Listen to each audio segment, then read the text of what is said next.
আরে 8 ঘন্টা পেরিয়ে গেল, বাটপার এখনো আসলো না। এই তুই বাটপার কাকে বললি? শোন, একটু পরে রবিনের সাথে আমার বিয়ে হলো না, ও তোর দুলাভাই হবে, মনে রাখিস। ভিতরে মনে হয় কেউ আছে। পুলিশ আসছে, পুলিশ। পুলিশ? তুই পালা এখান থেকে তাড়াতাড়ি। অনেক গাধা, তুই খাটের নিচে লুকিয়ে থাক। আর শোন, এই একদম মরা মানুষের মতো থাকবি, আমি গিয়ে দরজা খুলছি। দরজা খুলতে দেরি করলেন কেন? আপনি কার সঙ্গে আসছেন? একা এসেছি পরনে বিয়ের শাড়ি কেন? স্যার, হানিমুনে আসছি। হানিমুনে আসছেন একা একা? আপনার কথায় তো আমি ভরসা পাইতেছি না। রুমটা ভালো করে তল্লাশি করো।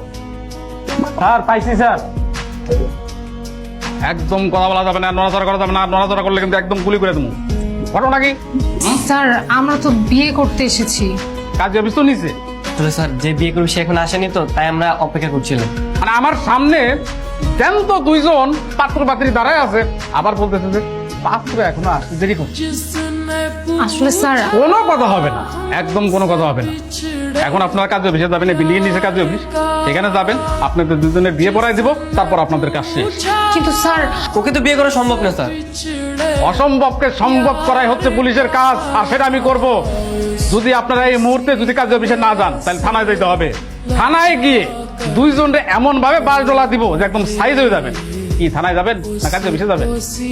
বিয়ে তো হয়ে গেছে, প্রায় ঘন্টা খানিক হয়ে গেছে। আপনার লেখালেখিতে এত সময় লাগতেছে কেন? এসে আমার 12টা বেজে গেছে, না আসলেই ভালো হতো। এত কথা কি? না না, এখানে সাইন দেন। ভালো থাকো, সুস্থ থাকো। স্বামী স্ত্রী হিসাবে যাতে ভালো থাকো, সুস্থ থাকো, সেই দোয়াই করি। আর কোন ধরনের সমস্যা হলে সাথে সাথে আমার জানাবা। আসছে সব সমস্যা নিজে সৃষ্টি করে, এখন আসছে সমস্যা হলে জানাবা। ফাঁসি। এই শেষমেশ এই বান্ধবীকে বিয়ে করতে হলো। এই ন্যাকামি করিস না তো, কানের কাছে ঘ্যান ঘ্যান শুরু করে দিছে। আমি হচ্ছে রবিনের টেনশনে। আচ্ছা শান্ত, রবিনের কোনো বিপদ হয় নাই তো? বিপদ মানে মহা বিপদ হগর। আজকে যা কিছু হয়েছে এর জন্য আমি অভিশাপ দিব ওকে।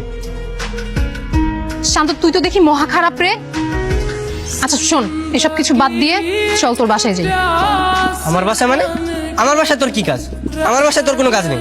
ও মা, বিয়ে করলি আমাকে, এখন বউ নিয়ে বাসায় যাবি না? বিয়ে করেছি মানে এটা কি কোনো বিয়ে? আর তোকে বিয়ে করছি তাই বলে কি আমার বাসায় নিয়ে যেতে হবে তোকে? দেখ ভাই, বিয়েটা কিন্তু আমি আমার নিজের ইচ্ছায় করিনি, তুই জোর করেছিস তাই আমি করেছি। দেখ, আজকের পরে এগুলো সব ভুলে যা, আর যত কাগজপত্র আছে সব আমি ছিঁড়ে ফেলবো। কিন্তু আমি বাসায় যাব কিভাবে?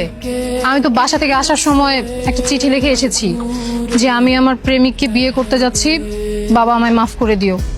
বাবা তো মনে হয় এতক্ষণে সেই চিঠি পড়েও ফেলেছে। সর্বনাশ, বাবা ফোন দিয়েছে। হ্যাঁ বাবা। ফিরে কই তুই? বাবা আমি তো জানি তো। তো বিয়ে কি হয়ে গেছে না এখনো বাকি আছে? হয়ে গেছে। যা হওয়ার হয়ে গেছে। জামাইকে নিয়ে বাসায়, আর মানুষের কাছে জানাজানি হবার আগে বাসায় ফিরে আয়। ওকে নিয়ে আসবো? তো তুই তো চিঠিতে লিখে গেছিস যে ওকে ছাড়া তুই বাঁচবি না। তা এখন তুই ওকে ছাড়া আসতে চাস? আচ্ছা বাবা, ঠিক আছে আমরা আসছি। তোকে নিয়ে যেতে বলেছে। আমাকে বাসায় নিয়ে যেতে বলছে মানে? আমি বাসায় যে কি করবো? তুই তোর বয়ফ্রেন্ডকে নিয়ে যা। বয়ফ্রেন্ড পাবো কই এখন? বিয়ে তো আমার তোর সাথে হয়েছে। আজব, বললে আমার যেতে হবে নাকি? আমি যেতে পারবো না। যেতে পারবি না মানে?